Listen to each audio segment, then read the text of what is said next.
அந்த கட்சியை back to track கொண்டு வருவதற்கான ஒரு நடவடிக்கை. இந்த பொதுக்குழு மூலமாக விஜய் தன்னுடைய கட்சி தொண்டர்களுக்கும் ஆதரவாளர்களுக்கும் எல்லாருக்கும் ஒரு மெசேஜை கன்வே பண்ணணும்னு இருக்காரு. முதல்வர் அவர்கள் மறந்துட்டாரா?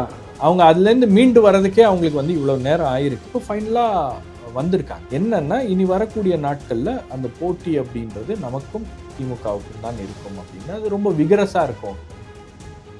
ஏன்னா அந்த தீர்மானங்கள்ல தலைவருடைய சேஃப்டி எப்படி சார் காவல்துறையோ இல்லை அரசோ என்ஷூர் பண்ண முடியும்? அவருக்கான வைப்பிரிவு பாதுகாப்பு தனியாக இருக்கு, மக்களுக்கான சேஃப்டியை தான் என்ஷூர் பண்ண முடியும். இது எல்லாமே அவங்களுக்கு தெரியும், அந்த ட்ரில் என்ன அப்படின்னு காவல்துறைக்கு தெரியும். கரூர்ல ஏன்னா அவங்க இந்த மாதிரி பல கூட்டங்களை ஹேண்டில் பண்ணியிருக்காங்க. அப்போ இந்த மாதிரி பிரச்சனைகள் வரும் அப்படின்னும் போது அதுக்கான ஏற்பாடுகளை அவங்க செய்யணும். அதுக்கான ஏற்பாடுகளை அவர்கள் செய்திருக்க வேண்டும். இல்லை இந்த சிபிஐ விசாரணை எல்லா விதமான லேப்ஸும் வரும். முதலமைச்சர் பெருந்தன்மையா இருக்கிறதா காட்டிக்கிறாருங்கிறதையும் சொல்றாங்க. அதாங்க, பெருந்தன்மையாக இருப்பது போல் காட்டிக்கொண்டு அவர் வந்து அரசியல் ஆதாயம் தேட முயற்சிக்கிறார். பொலிட்டிக்கலா வந்து என்ன டார்கெட் பண்றாரு.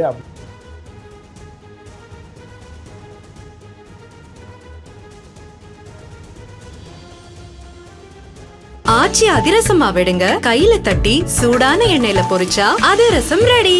தி டிபேட் நேயர்களுக்கு வணக்கம். இன்றைய சிறப்பு நேர்காணலில் நம்மோடு இணைந்திருப்பவர் பத்திரிகையாளர் ஷபீர் அகமத். வாங்க பேசலாம். வணக்கம் சார். ஒரு நீண்ட இடைவேளைக்கு பிறகு தாவேகாவினுடைய சிறப்பு பொதுக்குழு கூட்டம் இன்னைக்கு மாமல்லபுரத்தில் நடந்திருக்கு. இதற்கு முன்பாக விஜய் அவர்கள் பேசின அந்த மேடை பேச்சுக்களுக்கும் இன்னைக்கு விஜய் அவர்கள் இந்த பொதுக்குழு கூட்டத்தில் பேசின பேச்சுக்கும் என்ன வித்தியாசம் இருக்குன்னு நீங்க பாக்குறீங்க? இந்த பேச்சை வந்து நீங்க எப்படி டீகோட் பண்ணுவீங்க? பெரிய வித்தியாசம் இருக்குது அப்படின்னு பார்க்குறேன். நீங்கள் முதல்ல விஜயுடைய ஒரு பொதுக்குழு கூட்டம் அப்படின்னா ஒரு மாதிரி ஒரு திருவிழா மனநிலை அப்படின்றது இருக்கும். அந்த கட்சி தொண்டர்கள் இவங்கெல்லாம் அவர் உள்ளே வரும்போதே கத்துறது இது பண்ணுறது அதெல்லாம். பட் இன்றைக்கி அந்த கூட்டம் வந்து எந்த பின்னணியில் நடக்கிறது அப்படின்ற ஒரு புரிதலோடு தான் அவங்கெல்லாம் வந்து அங்கே வந்திருக்காங்க. ஏன்னா ஒரு கரூர் அப்படின்ற ஒரு துயர சம்பவம் நடந்ததுக்கு பிறகு முதல் முறையாக அவர் பேசுகிறார் அப்படின்னும் போது ஒரு இறுக்கமான ஒரு சூழல் இருந்தது நம்மளால் பார்க்க முடிகிறது. அதை வந்து ஃபீல் பண்ண முடிஞ்சு. நீங்கள் விஜயே வந்து வழக்கமான ஸ்பீச்லாம் கிடையாது. வழக்கமான ஸ்பீச்லாம் பார்த்தீங்கன்னா ஒரு நக்கல், ஒரு நையாண்டி, ஒரு மாதிரி வந்து அவருடைய மேனரிசம்லாம் ஒரு சில விஷயங்களை வந்து அவர் பண்ணுவார். அதெல்லாம் பண்ணாமல் ரொம்ப மெஷர்டாக பேசுன மாதிரி தான் நான் பார்க்குறேன். நான் ரொம்ப சிம்பிளாக அவர் வந்து ஒரு சில விஷயங்களை பற்றி மட்டும்தான் பேச வேண்டும் அப்படின்னு வந்திருக்காரு. பொதுவாக அவருக்கு வந்து இந்த கரூர் விஷயத்தை பற்றி பேசணும். ஏன்னா கரூர் சம்பவம் நடந்ததுக்கு பிறகு முதல் முறையாக என்ன நடந்திருக்கு அப்படின்றத நாம் வந்து தாவேகாவினர்கிட்டருந்து கேட்டு தெரிஞ்சுக்கிறோம். அது வந்து அஃபிஷியலா இது எல்லாமே வந்து அஃபிஷியலாக நடந்திருக்கிறது. நீங்கள் இது வரைக்கும் அவங்க ஒரு இன்டர்வியூ கூட என்ன நடந்துச்சு அப்படின்றத முழுமையாக கொடுக்கல. அப்போ விஜய் என்ன பேச போகிறார் கரூர் சம்பவத்தை பற்றி அப்படின்ற ஒரு மிகப்பெரிய கேள்வி என்பது இருந்துச்சு. அவர் என்ன பேச போகிறார், எப்படி பேச போகிறார் அப்படின்னு. இப்போ நீங்கள் வந்து ஒரு விசாரணை நடந்து கொண்டு இருக்கும்போது நீங்கள் ஒரு அலிகேஷனை வைக்கிறது அப்படின்றதெல்லாம் வந்து இம்மீடியட்டாக அந்த சம்பவம் நடந்ததுக்கு பிறகு நீங்கள் வச்சுருந்தீங்கன்னா அதெல்லாம் வந்து அலிகேஷனாக வரும். ஒரு மாதம் கழித்து நீங்கள் பேசுகிறீங்க அப்படின்னும் போது அது வெறும் ஒரு அலிகேஷனாக மட்டும் அது இருக்கக்கூடாது. ஆனால் அவர் வந்து உச்சநீதிமன்றம் கொடுத்த அந்த இன்ட்ரீம் ஆர்டர் இருக்கு இல்லையா, சிபிஐ விசாரணை, அதுக்கப்புறம் அதை மேற்பார்வைக்காக ஒரு நீதிபதியை வந்து நீதிபதி கொண்ட குழுவை வந்து அமைத்திருப்பது, இந்த விஷயங்களை மேற்கோள் காட்டி இதை வந்து இதில் இருக்கக்கூடிய தவறுகள் இருக்கு இல்லையா, இந்த இந்த இந்த அதாவது தாவேகாவுக்கு கிடைச்ச மிகப்பெரிய ரிலீஃபே வந்து இந்த விஷயத்தில் உச்சநீதிமன்றம் கொடுத்த அந்த தீர்ப்பு தான் இந்த வழக்கை முழுமையாக சிபிஐக்கு மாற்றியது. அப்போ அதில் அவங்க பண்ணியிருக்கக்கூடிய தவறுகள் என்ன அப்படின்றத சொல்லியிருக்காங்க இல்லையா அந்த தீர்ப்பில், அதை மேற்கோள் காட்டி பேசுகிறார். அப்போ அந்த விஷயங்களில் அவர் மீண்டும் அதன் மூலமாக ஒரு பதிலை முதலமைச்சருக்கு கொடுக்கணும் அப்படின்றது, அரசாங்கத்துக்கு கொடுக்கணும் அப்படின்றது அவருடைய நோக்கமாக இருக்கிறது. அதுதான் வந்து அவர் பேசணும் அப்படின்னு நினைக்கிறாரு. ரெண்டாவது, கரூர் விஷயத்தை தாண்டி அவர் வேற எந்த விஷயத்தை பற்றியும் பேசுறதுக்கான மனநிலையில் இல்லை அப்படின்றதும் ரொம்ப தெளிவாக தெரியுது நமக்கு.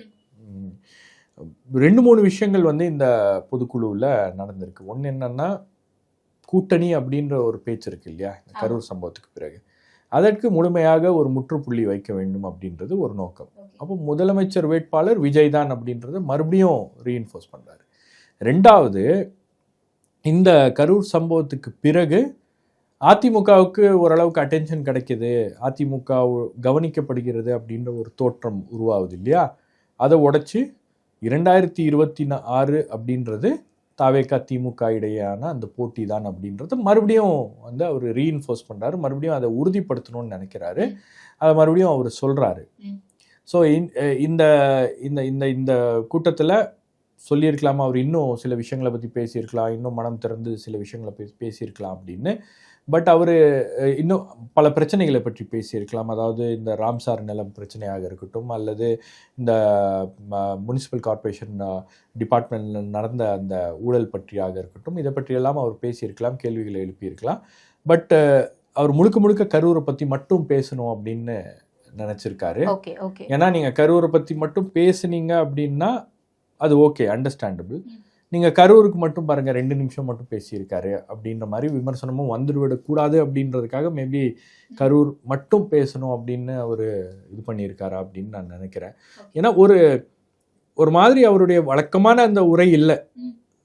சில கேள்விகளோடு தான் அவர் வந்து இந்த உரையை தொடங்க வேண்டும், சில கேள்விகள் அரசாங்கத்தை பார்த்து கேட்க வேண்டும், சில விஷயங்கள் மக்கள் மத்தியில் மறுபடியும் தன்னுடைய தான் சொல்லணும் அப்படின்னு நினைக்கக்கூடிய விஷயங்கள்லாம் இருக்குது இல்லையா? ஏன்னா இந்த கேஸில் வந்து நீங்கள் இந்த கரூர் சம்பவம் நடந்ததுக்கு பிறகு நடந்த பல்வேறு விஷயங்கள் இருக்குது இல்லையா?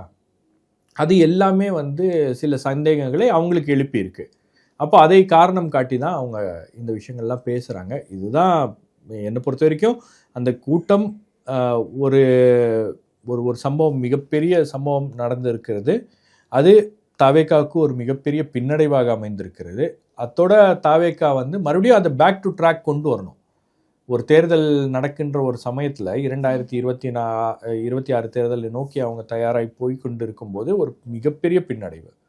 இந்த கட்சியை வந்து பலவிதங்கள் அதை எக்ஸ்போஸ் பண்ணியிருக்கு. அவங்களுடைய லீடர்ஷிப்பு, அவங்களுடைய கட்டமைப்பு, அவங்களுடைய தலைவர்களுடைய செயல்பாடுகள், அந்த கட்சியுடைய தலைவருடைய செயல்பாடுகள், அவங்களுடைய லீகல் டீமு, எவ்வளவோ விஷயங்கள் இருக்குது. அவங்க போலீஸை கையாளுற முறை, அவங்களால வந்து திமுகவை அரசை எதிர்த்து ஃபைட் பண்ண முடியுமா அப்படின்ற பல்வேறு கேள்விகளும் பல்வேறு சந்தேகங்களும் அதை எழுப்பிருச்சு. அப்போ 30 நாட்கள் யாருமே அதை பற்றி பேசலை அப்படின்னும் போது இப்போது அதை பேசுவதற்கான ஒரு தருணம் என்பது அவங்களே உருவாக்கி அந்த விஷயங்கள்லாம் வந்து பொதுவெளியில் வைக்கணுன்றாங்க. இப்போ தாவேக்கா அதை பேசினதுக்கு பிறகு என்ன ரெஸ்பான்ஸ் கவர்மெண்ட் இருந்து வருது அப்படின்றத பொறுத்து தான் நாம் வந்து அடுத்த கட்டம் இது எப்படி போவோம் அப்படின்னு. புரியுது. அப்போ கரூர் மக்கள்கிட்ட பேசிட்டாங்க, பட் பொதுமக்களுக்கும் இல்லை அரசாங்கத்துக்கும் அவங்க தரப்புல இருந்து சொல்லக்கூடிய அந்த விளக்கமோ இல்லை கேள்வியோ ஏதோ ஒன்று அதை எக்ஸ்போஸ் பண்ணுறதுக்கான ஒரு பொதுக்குழு கூட்டமாக தான் விஜய் இதை பயன்படுத்திக்கிட்டாரா? கண்டிப்பாக. ஏன்னா நீங்கள் ஒரு பொதுக்குழு கூட்டத்தை நடத்துறீங்க இந்த ஒரு சம்பவம் நடந்ததுக்கு பிறகு. அங்கே கரூரில் என்ன நடந்துச்சு அப்படின்றத வந்து உங்களுடைய வேர்ஷன் என்ன, அதை நீங்கள் எப்போ சொல்ல போகிறீங்க, எப்படி சொல்ல போகிறீங்க? அப்போ உங்களுடைய வேர்ஷனை வந்து யாருமே பேசலையே. பொதுச் செயலாளர் பேசலை, அப்புறம் மற்ற நிர்வாகிகள் யாருமே வந்து இந்த 30 நாட்களில் யாரும் பேசலை. அப்போ முதல் முறையாக இவங்க வந்து ஒரு கூட்டத்தை கூட்டி அந்த விஷயங்களை பேசணும்னாரு. ஆதவ அர்ஜுன் ரொம்ப டீட்டெயில்டாக பேசியிருக்காரு. அவர் வந்து சில சார்ஜஸ்லாம் வச்சுருக்காரு. இதில் வந்து ஒரு முன்னாள் அமைச்சர், இன்னாள் அமைச்சருடைய கான்ஸ்பிரசிலாம் இருக்குது அப்படின்ற அளவுக்கு கூட அவர் சில சந்தேகங்களை எழுப்பி இருக்கிறார். பட் விஜய்யுடைய ஸ்பீச் பார்த்தீங்கன்னா உங்களுக்கு வந்து அவர் அந்த உச்சநீதிமன்ற தீர்ப்பில் இருக்கக்கூடிய விஷயங்கள், தனக்கு சாதகமான இருக்கக்கூடிய விஷயங்களை ஒரு கேள்விகளாக அதை முன்வைக்கிறாரு. அவர் சொல்கிற ஒரு விஷயம் இருக்கு இல்லையா, அதாவது ஒரு கமிஷனை நீங்கள் நியமிச்சிட்டீங்க, கமிஷன் விசாரித்து கொண்டு இருக்கிறது. கமிஷன் விசாரித்து கொண்டு இருக்கும் போதே திடீரென்று காவல்துறை உயர் அதிகாரிகளும் காவல்துறை உள்ள இருக்கக்கூடிய முக்கியமான அதிகாரிகளும் அரசு அதிகாரிகளும் ஒரு ப்ரெஸ் கான்ஃபரன்ஸை வச்சு பேசுகிறாங்க, ஒரு சில விஷயங்களை பேசுகிறாங்க அப்படின்னும் போது, அதாவது அவங்க என்ன கட்டமைக்க விரும்புகிறாங்க அப்படின்னா, அரசாங்கம் வந்து இதை அரசியல் பண்ண மாட்டோம் அப்படின்னு இந்த விஷயத்த தாவேக்கு எதிரான ஒரு பிரச்சாரமா, ஒரு ப்ரொபகண்டாவா மாத்திட்டாங்க அப்படின்ற ஒரு விஷயத்த ரொம்ப ஆணித்தரமா அதை முதலமைச்சர் பெருந்தன்மையா இருக்கிறதா காட்டிக்கிறாருங்கிறதையும் சொல்றாரு. அதாங்க, பெருந்தன்மையாக இருப்பது போல் காட்டிக்கொண்டு அவர் வந்து அரசியல் ஆதாயம் தேட முயற்சிக்கிறார், பொலிட்டிக்கலா வந்து என்ன டார்கெட் பண்றாரு அப்படின்ற அளவுல தான் அவர் வந்து அதை கொண்டு போறாரு.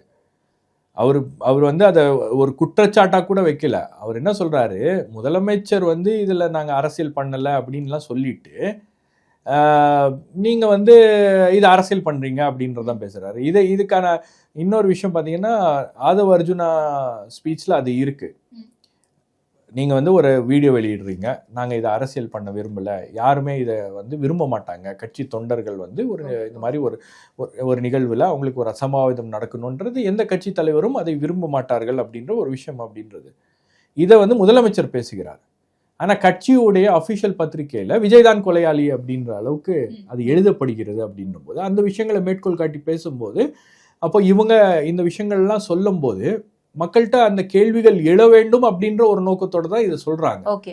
இதற்கு திமுக என்ன பதில் சொல்ல போகிறது அப்படின்றத பார்க்கணும். நீங்க வழக்கமா இந்த மாதிரி குற்றச்சாட்டுகள்லாம் வச்ச உடனே திமுக கிட்ட இருந்து ஒரு ரியாக்ஷன் வரும். ஒரு ப்ரெஸ் கான்ஃபரன்ஸ் RS பாரதி மற்றவர்கள் யாராச்சும் பேசுவாங்க. இன்னைக்கு அந்த மாதிரி ஒரு ப்ரெஸ் கான்ஃபரன்ஸ் இது வரைக்கும் நடந்ததா எனக்கு தெரியல. இந்த இன்டர்வியூ ரெக்கார்ட் பண்ற வரைக்கும் ஒரு 6 மணி ஆக போகுது, இது வரைக்கும் வரல. பட் வந்திருக்கணும் இல்லையா? அப்போ அதுக்கு என்ன ரெஸ்பான்ஸ் அப்படின்றது ஒன்று இருக்கு இல்லையா? அப்போ இன்னைக்கு அந்த கேள்விகளை அவங்க அடுக்கியிருக்காங்க. இந்த சந்தேகங்கள் எங்களுக்கு இருக்குது அப்படின்றத முதல் முறையாக அவங்க பொதுவெளியில் வச்சுருக்காங்க. இனி இது சிபிஐ விசாரணையில் அவங்க என்னென்ன ஆதாரங்களை கொடுக்க போகிறாங்க, எப்படிப்பட்ட ஆதாரங்களை கொடுக்க போகிறாங்க, அந்த ஆதாரங்கள் மூலமாக சிபிஐயால் ஏதாவது விஷயங்கள் கண்டுபிடிக்க முடியுமா, இவங்க சொல்லக்கூடிய கான்ஸ்பிரசி இருக்கா இல்லையா அப்படின்றதெல்லாம் வந்து சிபிஐயால் கண்டுபிடிக்க முடியுமா அப்படின்றதெல்லாம் வந்து அது விசாரணை சம்மந்தப்பட்ட விஷயம். ஆனால் பொலிட்டிக்கலாக இந்த விஷயத்தை பேசாமல் நம்மளால் வந்து கடந்து போக முடியாது, நம்மளால் நவர முடியாது அப்படின்னும் போது அந்த விஷயங்களை எல்லாம் வந்து இன்னைக்கு வெளிப்படையாக பேசியிருக்கிறார். விஜயுடைய ஸ்பீச் வந்து ரொம்ப மெஷர்டாக இருந்துச்சு அப்படின்னு தான் நான் சொல்கிறேன் நான். அதாவது ஒரு அரசியல் தலைவர் வந்து பேசும்போது அவருக்கு ஒரு வலி இருக்கும், அவருக்கு ஒரு வேதனை இருக்கும், அதை வந்து கோவத்தோட ஒரு விதமான என்ன சொல்கிறது, அதாவது ஒரு கோவத்திலேயே வந்து என்ன பேசுறோம் அப்படின்னு தெரியாம கூட பேசுவதற்கான ஒரு வாய்ப்பு, வார்த்தைகள் விடாம ரொம்ப என்ன பேசணுமோ ரொம்ப ஸ்பெசிஃபிக்கா பேசிட்டு நம்ம போயிடணும் அப்படின்ற அளவுக்கு தான் அவர் வந்து இந்த சப்ஜெக்டை பத்தி மட்டும்தான் பேசணும் அப்படின்றது தான் அவர் எதிர்பார்த்திருக்காரு. ஏன்னா எல்லா விஷயங்களையும் இன்னைக்கு பொது வெளியில வச்சுட்டாங்க. ஆதவ அர்ஜுனாவுடைய ஸ்பீச்சு, அதுக்கப்புறம் வந்து தவிக தலைவர் விஜயுடைய ஸ்பீச்சு, அந்த அவங்களுக்கு இருந்த கேள்விகள் சந்தேகங்கள் இதில் என்ன நடந்திருக்கிறது அப்படின்ற அவங்க வேர்ஷனை வந்து பொதுமக்கள் மத்தியில் வச்சுட்டாங்க. ஓகே, ஆனால் பட் அகைன் அண்ட் அகைன் திமுகவினுடைய சூழ்ச்சி சதி இருக்கு அப்படிங்கிறத சொல்லிக்கிட்டே இருக்காங்கல்ல சார். எந்த விதத்துலையுமே அவங்க அக்னாலேஜ் பண்ணலையா? எங்க சைடும் ஒரு சில சின்ன சின்ன மிஸ்டேக்ஸ் ஆச்சும் இருக்கு அப்படிங்கறத அக்செப்ட் பண்ற மாதிரி இல்லை. அதுதான் பண்ணணும். ஓகே, அதாவது நீங்க எங்க தரப்புல அவங்க சொல்றது என்னன்னா, நாங்க வந்து நீங்க சொன்ன ரூல்ஸை ஃபாலோ பண்றோம் அப்படின்னோம், காவல்துறை சொன்ன விஷயங்களை நாங்கள் ஃபாலோ பண்ணுறோம், எங்களை வந்து நீங்கள் ஏமாற்றி கூப்பிட்டு போயிட்டீங்க அப்படின்ற மாதிரி தான் அவர் வந்து ஒரு விஷயத்த பேசுகிறாரு. ஓகே, பட் தாவேகாவுக்கும் ஒரு தார்மீக பொறுப்பு இருக்குது அப்படின்றத யாரும் மறுக்க முடியாது. நீங்கள் அந்த விஷயங்களையும் பேசணும் அப்படின்றது தான். நீங்கள் என்னன்னா இது முழுக்க அரசாங்கத்தினுடைய தோல்வி அப்படின்ற அளவுக்கு தான் அதை கொண்டு போகிறாங்க. அதைப்படி ஒரு படி மேலே போய் அதை ஒரு கான்ஸ்பிரசி அப்படின்னு கொண்டு போகிறாங்க. பட் தாவேகாவுக்கும் பொறுப்பு இருக்கிறது அப்படின்றதையும் வந்து அவங்க அக்னாலேஜ் பண்ணணும். அந்த இடத்துல தான் வந்து நாங்கள் பர்மிஷன் கேட்டால் எங்களுக்கு கடைசி நேரத்தில் தான் இடம் கொடுக்குறீங்க, எங்களுக்கு இடம் கிடைக்குமா கிடைக்காதா அப்படின்ற மாதிரி ஒரு விஷயங்கள்லாம் இருக்குது. அப்போ இது என்னன்னா, ஒவ்வொரு முறையும் வந்து உங்களை அரசாங்கம் இப்படி இழுத்தடிக்கும் போது நீங்கள் அதை வந்து வெளிப்படுத்தணும், பொதுமக்கள் மத்தியில் வைக்கணும். நீங்கள் வந்து இந்த சம்பவங்கள்லாம் நடந்ததுக்கு பிறகு இப்போ நீங்கள் இதெல்லாம் பேசுகிறீங்க. இந்த மாதிரி நெகோசியேஷன்ஸ் போயிட்டு இருக்கும்போது எங்களுக்கு ஏன் இந்த இடம் கொடுக்கல, எங்களுக்கு ஏன் இந்த இமீடியட் ரியாக்ஷன் நீங்கள் கொடுக்கல. இப்போ ஒன்றும் இல்லை, அதிமுக ஒரு ஆர்ப்பாட்டத்துக்கு ஒரு அனுமதி கேட்குது, ராஜரத்னம் ஸ்டேடியம் கேட்குது, இல்லை ஏதாவது ஒரு இடத்துல சேப்பாக்கத்தில் கேட்குறாங்க. சேப்பாக்கத்தில் அனுமதி மறுப்பு அப்படின்னு காவல்துறையிட்டேருந்து அஃபிஷியலாக லெட்டர் வந்தோடனே இமீடியட்டாக அதை செய்தி ஆக்கிடுவாங்க. பாருங்கள், நாங்கள் வந்து இந்த ஸ்கேம் குறித்து என்னது இன்னைக்கு இளைஞர்களுடைய வேலையை பறிப்போயிருக்கு, அவங்களுடைய வாய்ப்புகள்லாம் பறிப்போகிற அளவுக்கு ஒரு மிகப்பெரிய ஊழலை நடத்தியிருக்காங்க, அது குறித்து நாங்கள் கண்டன ஆர்ப்பாட்டம் நடத்தணும் அப்படின்னா எங்களுக்கு பர்மிஷன் கொடுக்க மாட்டேங்கிறாங்க, காவல்துறை வந்து எங்களை ஒடுக்க நினைக்குது, எங்களை வந்து கட்டுப்படுத்தணும்னு நினைக்குது, மக்கள் மத்தியில் இந்த பிரச்சனையெல்லாம் பேசக்கூடாதுன்னு நினைக்குது அப்படின்னா அதை உடனடியாக அரசியல் ரீதியாக அதை அணுகுவாங்க. திமுகவும் அதை செய்திருக்கிறது. திமுகவும் பல காலகட்டங்களில் எங்களுக்கு போராட்டம் பண்ணுறதுக்கு இடம் கொடுத்தீங்கன்னா நாங்கள் வந்து அது தடையை மீறி போராட்டம் பண்ணுவோம் அப்படின்லாம் பண்ணுவாங்க, தடையை மீறி நாங்கள் வருவோம் அப்படிலாம் பண்ணி கைதாவாங்க, இதெல்லாம் பண்ணுவாங்க. அப்போ இந்த மாதிரி விஷயங்கள்லாம் வந்து நீங்கள் திரைமறைவில் நடக்கக்கூடிய விஷயங்கள்லாம் அவ்வப்போது நீங்கள் வெளியே சொல்லும் போது தானே வந்து மக்களுக்கும் தெரியும், ஊடகங்களுக்கும் தெரியும், அது ஏதாவது ஒரு இடத்துல ரெக்கார்ட் ஆகும். இப்போ இவங்களுக்கு வந்து லாஸ்ட் மினிட்ல இடம் கொடுக்குறாங்க, எங்களுக்கு தயாரிப்பு வேலைகள்லேயே எந்த விதமான ஒரு என்ன சொல்கிறது ஈடுபடுவதற்கு எந்த விதமான ஒரு காலமும் இல்லை, எங்களுக்கு நேரமும் இல்லை அப்படின்ற விஷயங்கள்லாம் எங்கே பதிவாகி இருக்குது. இப்போ நீங்கள் சொன்னதுக்கு அப்புறம் தான் ஒவ்வொரு இடத்துலையும் பிரச்சனை இருக்குது அப்படின்றது. ஸோ இந்த விஷயங்கள்லாம் வந்து அவங்களுக்கு தார்மீக பொறுப்பு இருக்குது. நீங்கள் வந்து ஒரு ஒரு ஒரு ஒரு இடத்துல நீங்கள் ஒரு கூட்டத்தை நடத்துறீங்க அப்படின்னா அந்த கூட்டத்தை நடத்துவதற்கு நீங்கள் காவல்துறையிட்ட அனுமதி வாங்கியிருக்கீங்க, அனுமதி கொடுத்துருக்காங்க அப்படின்னும் போது அந்த அனுமதி கொடுத்ததோட நீங்கள் வந்து சேஃப்டிக்கான என்ன நடவடிக்கையோ, பொதுமக்களுடைய பாதுகாப்புக்கான என்ன நடவடிக்கையோ அதெல்லாம் உங்கள் சைட்லேருந்து நீங்கள் என்ன பண்ணணுமோ அதெல்லாம் வந்து செய்தே ஆக வேண்டும். இப்போ அதெல்லாம் வந்து இந்த இதில் செஞ்சுருக்காங்களா இல்லையா, என்ன செஞ்சுருக்காங்க அப்படின்ற விஷயங்கள்லாம் வந்து உங்களுக்கு சிபிஐ விசாரணையில் தெரிஞ்சிட போகுது. இப்போ அதே கமிஷன் விசாரணை இருந்துச்சுன்னா கமிஷன் விசாரணையும் அது தெரிஞ்சிருக்கும். ஆனால் அது குறித்து ஒரு மாரல் ரெஸ்பான்சிபிலிட்டி தாவேக்கா எடுக்க மறுக்குது அப்படின்றது வந்து இங்கே இருக்கிற கேள்வி. எங்ககிட்ட குறைபாடுகள் இருக்குது, அதுக்காக நாங்கள் வருத்தம் தெரிவிச்சுக்கிறோம், அதுக்காக நாங்கள் வந்து இப்போ அடுத்த முறை நாங்கள் கூட்டம் நடத்தும் போது கவனமாக இருப்போம் அப்படின்ற விஷயங்கள்லாம் வந்து நீங்கள் பண்ணுறீங்க. இப்போ காவல்துறை அதிகாரிகள் கொண்ட ஒரு குழு அமைச்சிருக்கீங்க, அதுக்கப்புறம் அங்கங்கே வந்து இவங்களை தொண்டர்களை ட்ரெயின் பண்ணுறதுக்கு க்ரௌட் மேனேஜ்மெண்ட்டுக்கெலாம் நீங்கள் வந்து அவங்கள பயன்படுத்துகிறோம் அப்படின்றீங்க. அதுக்கப்புறம் வந்து ஒரு நிர்வாக குழுவை வந்து நீங்கள் உருவாக்கியிருக்கீங்க, அன்றாட நடவடிக்கைகள் அன்றாட அரசியல் குறித்து பேசுவதற்கும் கருத்துக்களை தெரிவிப்பதற்கும். பட் இதெல்லாம் நீங்கள் ஏன் பண்ணுறீங்க அப்படின்னா அடுத்த முறை எந்த இடத்துலையும் இந்த மாதிரி தவறுகள் நடந்து விடக்கூடாது அப்படின்றதுக்காக நாங்கள் பண்ணுறோம் அப்படின்றத நீங்கள் ஓப்பனாக சொல்லிட்டு போகிறதுல ஒன்றும் இல்லைல்ல. ஓகே, சொல்லிட்டு போகலான்ற. ஓகே, அக்னாலேஜ் பண்ண மாட்டேங்கிறாங்க அப்படிங்கிறத நான் 3 ஆங்கிளில் பார்க்குறேன். ஒன்று, அக்னாலேஜ் பண்ணணும், நம்ம பக்கம் சில தப்புகள் நடந்திருக்கு அப்படிங்கிறத தாவேக்கா இன்னும் ரியலைஸ் பண்ணலையா, இல்லை ரியலைஸ் பண்ணி இதை வச்சு திமுக தான் எல்லாமே பண்ணாங்க அப்படிங்கிட்டு மறைச்சு அரசியல் பண்ண பார்க்குறாங்களா, இல்லை முழுக்க முழுக்க சிபிஐ பார்த்துக்கும் அப்படின்னு சொல்லிட்டு அவங்க வந்து கான்ஸ்பிரசி அப்படின்ற ஒரு ஒரு விஷயத்த உறுதியாக நம்புறாங்க. ஓகே, இதில் ஒரு சதி இருக்கிறது, அதுக்கு தான் நாங்கள் வந்து இண்டிபெண்டன்ட் விசாரணை வேணும் அப்படின்றாங்க. அந்த விசாரணை வந்து தற்போது சிபிஐ விசாரணை என்பது இருக்கிறது. நீங்கள் தார்மீக ரீதியாக உங்களுக்குன்னு ஒரு கடமை இருக்கு இல்லையா, அடுத்து வர கூட்டங்களில் நாங்கள் வந்து தகுந்த ஏற்பாடுகளை செய்வோம். இப்போ அடுத்த கூட்டத்தில் அவங்க எப்படி ஏற்பாடுகளை பண்ணுறாங்க, எவ்வளவு கவனமாக பண்ணுறாங்க அப்படின்றதெல்லாம் வந்து அவங்க சொன்னால் போதாது, அதை செய்து காட்ட வேண்டும். எந்த விதமான அசம்பாவிதமும் இல்லாமல் அந்த கூட்டங்கள் அப்படின்றது சரியான முறையில் நடக்கணும் அப்படின்றது தான். நீங்கள் எந்த அரசியல் கட்சி கூட்டம் நடத்தினாலும் அதில் ஒரு அசம்பாவிதம் நடந்து விட வேண்டும் அப்படின்றதெல்லாம் யாரும் எதிர்பார்க்க மாட்டாங்க. எல்லா கூட்டங்கள்லையும் வந்து பொதுமக்கள் போகிறாங்கன்னா அவங்களுக்கு தேவையான போதிய பாதுகாப்பு செய்ய வேண்டியது அந்த கட்சிகளுடைய கடமை.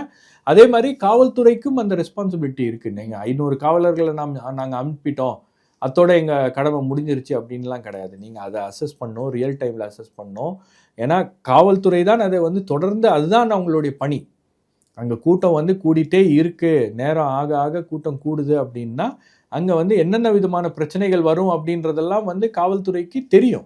ஏன்னா அவங்க இந்த மாதிரி பல கூட்டங்களை ஹேண்டில் பண்ணியிருக்காங்க. அப்போ இந்த மாதிரி பிரச்சனைகள் வரும் அப்படின்னும் போது அதுக்கான ஏற்பாடுகளை அவங்க செய்யணும், அதுக்கான ஏற்பாடுகளை அவர்கள் செய்திருக்க வேண்டும். இல்லை இந்த சிபிஐ விசாரணை எல்லா விதமான லேப்ஸும் வரும்.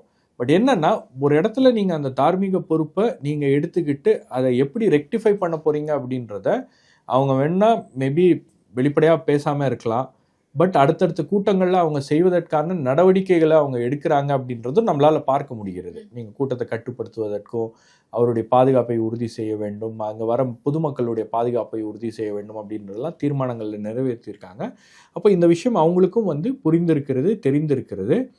அடுத்தது அவங்க எப்படி என்ன பண்ண போகிறாங்க அப்படின்றது நம்ம பார்க்கணும். ஏன்னா அந்த தீர்மானங்களில் தலைவருடைய சேஃப்டி எப்படி சார் காவல்துறையோ இல்லை அரசோ என்ஷூர் பண்ண முடியும்? அவருக்கான வைப்பிரிவு பாதுகாப்பு தனியாக இருக்குது, மக்களுக்கான சேஃப்டியை தான் என்ஷூர் பண்ண முடியும். இல்லை நீங்கள் விஐபி பந்தோபஸ்தில் எப்போவுமே வந்து உங்களுக்கு வந்து ப்ரோட்டோகால்ஸ் இருக்குது. க்ரௌட் மேனேஜ்மெண்ட் அப்படின்றது ஒரு தனி சப்ஜெக்ட். உங்களுக்கு நீங்கள் பந்தோபஸ்த் கொடுக்குறீங்க அப்படின்றது வந்து பந்தோபஸ்த் அப்படின்றது வந்து இட் இன்க்ளூட்ஸ் விஐபி பாதுகாப்பு ஆல்சோ. இப்போ விஐபி வராங்க அப்படின்னா அந்த விஐபிக்கு வந்து வரதுக்கு ஒரு என்ட்ரி பாயிண்ட், ஒரு எக்ஸிட் பாயிண்ட்டு, ஒரு எக்ஸிட் ரூட், ஒரு என்ட்ரி ரூட், இது எல்லாமே வந்து காவல்துறை செய்ய வேண்டிய வேலைகள். ஏன்னா அந்த பந்தோபஸ்தை அவங்க தான் பண்ணி கொடுக்கணும், அதுக்கு தான் அவங்க பாதுகாப்பு கேட்குறது. இந்த மாதிரி இவ்வளோ பேர் வருவாங்க, எங்களுக்கு தகுந்த பாதுகாப்பு கொடுங்க அப்படின்றது. ரெண்டாவது வந்து இது எல்லாமே காவல்துறை வந்து கைட் பண்ணுவாங்க, எப்படி பண்ணணும், என்ன பண்ணணும், நீங்கள் இந்த பக்கம் என்ட்ரி வைங்க, இந்த பக்கம் எக்ஸிட் வைங்க. ஏன்னா காவல்துறை இந்த மாதிரி வந்து எவ்வளவோ விஷயங்கள்ல அவங்க வந்து ஹேண்டில் பண்ணியிருக்காங்க. எவ்வளவோ பெரிய பெரிய மீட்டிங்ஸு, பெரிய பெரிய கான்ஃபரன்ஸஸ், பெரிய பெரிய கூட்டங்கள், இது எல்லாத்தையும் அவங்க ஹேண்டில் பண்ணியிருக்காங்க. அப்படின்னும் போது அவங்களுக்கு தெளிவாக தெரியும் எங்கே எப்படி என்ன பண்ணணும் அப்படின்னு. அப்போ இந்த விஷயங்கள்லாம் வந்து இதில் கூடுதல் முக்கியத்துவமும் கூடுதல் கவனமும் கொடுக்க வேண்டிய விஷயங்கள் அப்படின்றது இந்த சம்பவத்துக்கு பிறகு, இது தாவேகாக்கு மட்டும் நான் சொல்ல வரல, எல்லா கட்சிகளுக்கும். நீங்கள் வந்து எலெக்ஷன் டைமில், பிரச்சாரம் டைமில், பீக் சம்மரில் பிரச்சாரம் வைப்பாங்க, கூட்டங்கள் வைப்பாங்க. அப்போ போகும்போது அவங்களுக்கு தண்ணி, அவங்களுக்கு மற்ற விஷயங்கள், அவங்க டீஹைட்ரேட் ஆகிடக்கூடாது, இந்த மாதிரி பல விஷயங்கள் இருக்குது. இதை எல்லாத்தையும் வந்து அங்கே இருக்கக்கூடிய அந்த ஆர்கனைசரோடு நீங்கள் வந்து மேனேஜ் பண்ணி ஒரு கான்ஸ்டன்ட் கோஆர்டினேஷனில் நீங்கள் அதை பண்ணிகிட்டே இருக்கணும். அது ஏதோ 1 மணி நேரம் நாங்கள் இதை பண்ணோம், அதுக்கப்புறம் நாங்கள் வந்து கவர்மெண்ட்டோம் அப்படி இல்லை. இது ஒரு கண்டினியூஸ் ப்ராசஸ். அந்த தலைவர் வர்றது, அவங்க மேடையில் பேசுகிறது, அது முடிச்சுட்டு அவர் கிளம்புற வரைக்கும் அந்த ப்ராசஸ் வந்து பின்னாடி நடந்துக்கிட்டே இருக்கணும். இது எல்லாமே அவங்களுக்கு தெரியும். அந்த ட்ரில் என்ன அப்படின்னு காவல்துறைக்கு தெரியும். கரூரில் நடந்தது என்ன, யாருடைய தவறு அப்படின்றது அந்த விசாரணையில் தான் தெரிய வரும். அந்த விசாரணையில் காவல்துறைக்கு எதிராக கேள்விகள் இருக்குன்னா அவங்ககிட்டயும் விசாரிப்பாங்க. இந்த காவல்துறை என்ன பண்ணாங்க, எப்படி பந்தோபஸ்து கொடுத்தாங்க, யார் இருந்தாங்க, அந்த டைரியில் வந்து ஜென்ரல் டைரிலாம் இருக்கும் அவங்களுக்கு, அந்த டைரிலாம் கொடுங்க, நீங்கள் எங்கே பந்தோபஸ்தில் இருந்தீங்க, எவ்வளோ பேர் இருந்தீங்க, என்ன பண்ணீங்க, உங்கள் டவர் லொக்கேஷன் என்ன, எல்லாத்தையும் எடுப்பாங்க. இப்போ எல்லாருக்கும் தெரியும் எங்கே இருக்காங்க, என்ன பண்ணுறாங்க அப்படின்றதெல்லாம் வந்து இந்த விசாரணையில் வெளியே வரும்.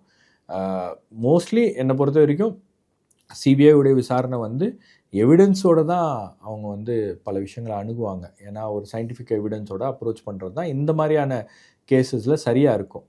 ஏன்னா நீங்கள் எவிடன்ஸே இல்லாமல் ஒருத்தர் மேலே பழி போடுவதோ, ஒருத்தர் மேலே வந்து குற்றம் சாட்டுவதோ வந்து கோர்ட்டில் நிற்காது. கோர்ட்டில் நிற்கணுன்னா ஒரு எவிடன்ஸோட தான் அதை பண்ண முடியும் அப்படின்னு. இப்போ ஓவராலாக இந்த பொதுக்குழு கூட்டத்திலிருந்து தாவேகாவினர் என்ன சொல்ல வராங்க, அடுத்தடுத்து அவங்களுடைய அரசியல் நகர்வுகள் இல்லை அரசியல் செயற்பாடுகள் எப்படி இருக்கும் சார்? சரி, நீங்கள் இந்த சம்பவத்துக்கு பிறகு அந்த கட்சியை வந்து பேக் டு ட்ராக் நீங்கள் கொண்டு வரணும். ஒரு மிகப்பெரிய சம்பவங்க, அது சாதாரண சம்பவம்லாம் கிடையாது. அதாவது நீங்கள் கட்சி தலைவர்களை தாண்டி தொண்டர்கள் மனநிலை, தாவேகாவை ஆதரிக்கின்றவர்கள் மனநிலை எல்லாமே வந்து பெரிய அளவில் இந்த விஷயத்தில் வந்து அவங்க ஒரு மாதிரி சோர்வடைஞ்சு போயிட்டாங்க. சில பேர் ஒரு மாதிரி அதிர்ச்சி ஆயிட்டாங்க, சில பேர் ஒரு மாதிரி நாம் என்ன பண்ணிட்டு இருக்கோம் அப்படின்ற மாதிரி ஆதங்கம் பண்ணுறாங்க. அப்போ அவங்களுக்கு எல்லாம் வந்து வழிகாட்ட வேண்டும். அதாவது விஜயுடைய இலக்கு என்ன, விஜயுடைய பாலிடிக்ஸ் என்ன அப்படின்றத மறுபடியும் வந்து அவர் ஆரம்பத்துலேருந்து அதை பண்ண வேண்டிய ஒரு கட்டாயத்துக்கு தள்ளப்பட்டிருக்கிறார். இப்போ அடுத்தது அவருக்கு வந்து என்ன ஒரு விஷயம், அவர் இந்த சிபிஐ வந்ததுனால பாஜகவுக்கு போயிடுவார், பாஜகவுடைய கட்டுப்பாட்டில் விஜய் கம்ப்ளீட்டாக போயிட்டார் அப்படின்ற ஒரு பிரச்சாரம் என்பது இருக்குல்ல. நான் இன்னொன்று சொல்வேன், அதாவது ஒரு சம்பவம் நடக்கிறது, அரசாங்கம் ரெஸ்பாண்ட் பண்ணுது, இது வந்து ரெண்டுமே நடக்க வேண்டிய விஷயம், சைமில்டேனியஸாக நடக்க வேண்டிய விஷயம். ஒரு சம்பவம் நடந்துச்சு, அரசாங்கம் ரெஸ்பாண்ட் பண்ணுது அப்படின்னா அதெல்லாம் வந்து நார்மலாக எந்த அரசாங்கமாக இருந்தாலும் அந்த சிச்சுவேஷனுக்கு அவங்க ரியாக்ட் பண்ணுவாங்க. இன்னைக்கு நடந்த இந்த பொதுக்குழு கூட்டத்திலிருந்து தாவேகாவினர் என்ன சொல்ல வராங்க, அண்ட் அதற்கு அடுத்தடுத்து அவங்களுடைய செயற்பாடுகளோ இல்லை அரசியல் நகர்வுகளோ எப்படி இருக்கும் சார்? தாவேகாவுக்கு கரூர் சம்பவம் ஒரு மிகப்பெரிய பின்னடைவு. நீங்கள் அதுலேருந்து அவங்க மீண்டு வர்றது அப்படின்றதே வந்து ஒரு பெரிய சவாலான ஒரு விஷயம். ஏன்னா கட்சி தொண்டர்கள், கீழே இருக்கக்கூடிய தொண்டர்கள் மத்தியில் பெரிய அளவுக்கு ஒரு ஒரு ஒரு விதமான சோர்வு மனநிலை வந்து உருவாயிருச்சு. ஏன்னா அந்த 1 மாத காலத்தில் அந்த கட்சியின் மீது நடத்தப்பட்ட தாக்குதலாக இருக்கட்டும், அந்த கட்சியின் மீது வந்து ஆளாளுக்கு பேசின விஷயங்கள்லாம் இருக்குது இல்லையா, சில விஷயங்கள்லாம் வந்து நம்ம இதில் பொதுவெளியில் பேசக்கூடாத விஷயங்கள்லாம் வந்து அந்த கட்சிக்கு எதிராக, அந்த தலைமைக்கு எதிராக பேசப்பட்டுச்சு. பட் அவங்க ரொம்ப அமைதியாக இருந்தாங்க. அதில் நீங்கள் இந்த மாதிரி ஒரு தாக்குதல் வந்து ஒரு கட்சி மீது நடத்தப்படுகிறது அப்படின்னும் போது அது இப்போ நம்ம யோசித்து பார்க்கும்போது அது தாவேகாவுக்கு அது வந்து கொஞ்சம் பாசிட்டிவாக மாறிடுச்சு அப்படின்னு தான் நான் சொல்லுவேன். ஓகே, ஏன்னா ஒரு சம்பவம் நடக்கிறது, அரசாங்கம் அதுக்கு ரியாக்ட் பண்ணுது, அரசாங்கம் அதுக்கு ரியாக்ட் பண்ணி தான் ஆகணும். ஒரு சம்பவம், பெரிய சம்பவம் நடந்திருக்கு, இந்த மாதிரி ஒரு ஸ்டாம்பிட் நடக்குதுன்னா அவர் ரியாக்ட் பண்ணுறாங்க. அதுக்கப்புறம் அரசாங்கம் ஒரு விளக்கம் கொடுக்குது, அதுக்கப்புறம் அதை வந்து அவங்க சில விஷயங்களை அவங்க சொல்கிறாங்க, சில குற்றச்சாட்டுகளை வைக்கிறாங்க. அப்படின்றத தாண்டி நீங்கள் வந்து அரசாங்கத்தை ஆதரிக்கின்றவர்கள்லாம் இருக்காங்க இல்லையா, அந்த டிஎம்கே ஈகோ சிஸ்டமில் இருக்கக்கூடியவர்கள்லாம் பேசின விஷயங்கள், சொன்ன கருத்துக்கள், இது எல்லாமே வந்து பெரிய அளவுக்கு வந்து மக்கள் மத்தியில் ஒரு வேறு விதமான ஒரு ரியாக்ஷனை கிரியேட் பண்ணியிருக்கு. என்ன விஜயை போட்டு இப்படி அடிக்கிறாங்க அப்படின்ற மாதிரி அவருக்கு ஒரு சிம்பத்தியை ஏற்படுத்தி கொடுப்பதற்கும் வந்து இந்த இந்த இந்த மாதிரி இவங்களுடைய ரியாக்ஷன், இவங்க மாதிரி பேசுனது. ஏன்னா தொடர்ச்சியாக நீங்கள் அந்த பொதுக்குழுவில் பார்த்தீங்கன்னா எல்லாரும் பேசினாங்க. 1 மாதம் நாங்கள் பேசலை, எல்லாரும் பேசிகிட்டு இருந்தீங்க. 1 மாதம் நாங்கள் பேசலை, எல்லாரும் பேசுனீங்க. 1 மாதம் நாங்கள் பேசலை, எல்லாரும் எங்களை போட்டு அடிச்சிங்க அப்படின்னு அந்த ஒரு விஷயம் தொடர்ந்து அவங்க பேசிகிட்டு இருக்காங்களே. விஜய்க்கு விஜய் கட்சியினர் பேசாதது ஒரு பக்கம் வந்து பல்வேறு கேள்விகளை எழுப்பியிருந்தாலும், இன்னொரு பக்கம் வந்து ஏன் விஜயை போட்டு இவ்வளோ அட்டாக் பண்ணுறாங்க, இவ்வளோ டார்கெட் பண்ணுறாங்க அப்படின்ற அந்த கேள்விகளை வந்து பொதுமக்கள் மத்தியில் உருவாக்கிருச்சு. ரெண்டாவது, ஒரு அரசாங்கம் ரியாக்ட் பண்ணுது அப்படின்னொடனே இப்போ நீங்கள் அங்கே வந்து அமைச்சர்கள் போகிறாங்க, மற்றவர்கள் போகிறாங்க, போய் அந்த விஷயங்கள் அங்கே என்ன உதவிகள் தேவைப்படுதோ அதெல்லாம் வந்து நடவடிக்கை எடுக்க வேண்டியது. முதலமைச்சரும் போய் பார்த்தாரு, எல்லாம் ரைட்டு. நீங்கள் எல்லாமே வந்து கமிஷன் போடுறது, இந்த மாதிரி விசாரணை கமிஷன் போடுறது எல்லாமே வந்து ஒரு மின்னல் வேகத்தில் அது நடந்துருச்சு அப்படின்னும் போது அந்த கேள்விகளையும் அவங்க எழுப்புறாங்க. இப்போ அதெல்லாம் வந்து கேள்விகளாக தாவேக தரப்பிலிருந்து முன்வைக்கப்படுகிறது அப்படின்னும் போது அரசாங்கத்துக்கிட்ட இருந்து என்ன பதில் வரப்போகிறது அப்படின்னு பார்க்கணும் நம்ம. ஏன்னா அதுதான் இங்கே வந்து ரொம்ப முக்கியமான ஒரு விஷயமாக இருக்கிறது. ஏன்னா ஒரு மிகப்பெரிய குற்றச்சாட்டை இன்னைக்கு விஜய் உங்கள் மீது வைத்திருக்கிறார். நீங்கள் வந்து ஒரு வன்மத்தோட முதலமைச்சர் வந்து சட்டமன்றத்தில் பேசி இருக்கிறார் அப்படின்னு விஜய் குற்றம் சாட்டுறாரு ஒரு பொதுக்குழுவில். அப்போ அதற்கு என்ன பதில் திமுகவிடமிருந்து வருகிறது அப்படின்றத நம்ம பார்க்கணும். திமுக வந்து ஒரு கட்டத்துக்கு பிறகு திமுக புரிஞ்சுக்கிட்டாங்கன்னு நினைக்கிறேன். ஏன்னா இந்த விஜய் சம்பந்தமாக பார்த்தீங்கன்னா சமீபத்தில் யாருமே பெருசாக பேச மாட்டாங்க, கருத்து சொல்ல மாட்டாங்க. அந்த சமயத்தில் தினமும் விஜய் பற்றி தான் பேசிக்கிட்டு இருந்தாங்க, எல்லாரும் பேசினாங்க. திமுகவை ஆதரிக்கின்றவர்கள், கூட்டணி கட்சியினர், மற்றவங்க, இவங்க எல்லாரும் பேசிகிட்டு இருந்தாங்க. ஏன்னா அது அவங்களுக்கு எதிராகவே போகுது அப்படின்னும் போது மக்கள் அதை ஏற்றுக்க மறுக்கிறாங்க, மக்கள் அதை வேறு மாதிரி பார்க்குறாங்க அப்படின்னும் போது அது பேச அமைதியாயிடுச்சு. அதுலேருந்து பேசுகிறதுலேருந்து கொஞ்சம் அப்படியே அவங்க வந்து கொஞ்சம் ஸ்லோ டவுன் ஆகிட்டாங்க. ஆனால் இப்போ விஜய் மறுபடியும் இந்த விஷயங்கள்லாம் பேசியிருக்காரு அப்படின்னும் போது இமீடியட்டாக ஒரு ரியாக்ஷன் இருக்கணும் இல்லையா? அந்த ரியாக்ஷன் ஏன் இல்லை அப்படின்றது நான் இன்னும் எனக்கு தெரியல. மேபி இதுக்கப்புறம் கூட வரலாம். நீங்கள் இப்போ பார்த்தீங்கன்னா சமீப காலமாக விஜய் சம்மந்தமான டிபேட்ஸுக்கு டிஎம்கே வந்து போக மாட்டாங்க, டிஎம்கே யாரையும் அனுப்ப மாட்டாங்க ஸ்போக்ஸ் பர்சன்ஸ் எல்லாம்.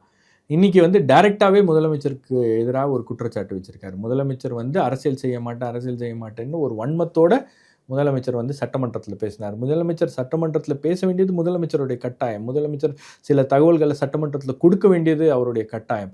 ஆனால் அதை விஜய் விமர்சித்திருப்பது ஒரு வன்மத்தோடு அவர் பேசினார். ஒரு வன்மத்தோட எங்கள் கட்சிக்கு எதிராக, எங்களுக்கு எதிராக ஒரு அவதூறு பிரச்சாரத்தை அவங்க வந்து இது பண்ணாங்க, ஒரு அரசியல் பிரச்சாரத்தை மேற்கொண்டாங்க அப்படின்னு அதை வந்து இன்னைக்கு விஜய் வெளிப்படுத்தி இருக்கிறார் அப்படின்னும் போது இதற்கு திமுகவுடைய பதில் என்ன அப்படின்றது தான் நான் பார்க்குறேன். ஓகே, பட் ஆஸ் அ பார்ட்டியாக டிவிக்கு மூவ் அடுத்து என்னவா இருக்கும்? ஏன்னா நம்ம என்னதான் அவங்க அந்த ஃபேமிலிக்காக அமைதி காக்குறாங்க, துக்கம் அனுசரிக்கிறாங்க இந்த 30 நாள் அப்படின்னு சொன்னாலும் கூட ஒரு பார்ட்டியாக அவங்க இன்ஆக்டிவாக தானே இருந்திருக்காங்க. அதை நம்ம அக்செப்ட் பண்ணிக்கலாம். அடுத்தடுத்த மூவ்ஸ் என்னவா இருக்கும் சார்? அதான் அவங்களுக்கு வந்து கம்ப்ளீட்டாக வந்து அந்த கட்சி ஒரு மிகப்பெரிய பின்னடைவை சந்தித்தது எல்லா வகையிலும்.